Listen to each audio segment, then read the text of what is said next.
As we mentioned in our past two stories, it is Fatou Bensouda's first visit in Kenya as the chief prosecutor of the International Criminal Court since taking over from Luis Moreno Ocampo.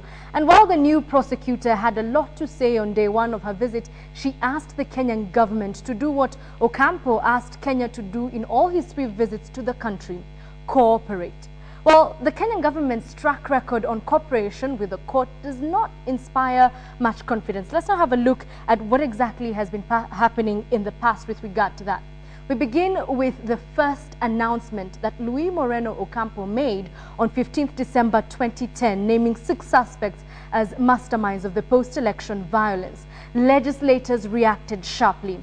The first signs of oppositions to the court came when a section of MPs who had previously supported Hague trials accused the court of selective justice.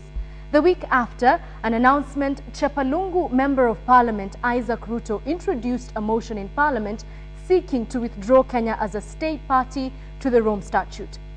What this would mean is that Kenya would be freed from the treaty which established the ICC. Well, the motion was thrown out of Parliament for being unconstitutional, but then an amended version was introduced the following day and passed. Now, during the debate, the Minister for Energy, Kiraito Murungi, claimed the ICC was a colonialist, imperialist court.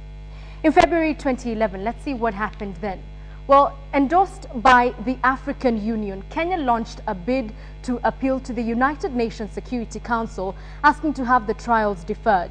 The AU, which offered full support to Kenya, claimed the negative effects of the 2008 post-election violence, and I quote, went beyond Kenyan borders, thereby threatening regional peace, security, and the livelihoods of the people of the region. The attempt to defer the cases, however, hit a dead end when the appeal failed without being voted on. In March 2011, the lack of cooperation seems to continue, and when all else failed, government, represented by British lawyers Sir Geoffrey Nice and Rodney Dixon, applied directly to the court. This time, Kenya claimed the cases should be ruled inadmissible, saying it had implemented substantial justice and constitutional reforms intended to carry out its own investigations. Well, the application was rejected unanimously by the judges. Government appealed this decision, which was once again rejected.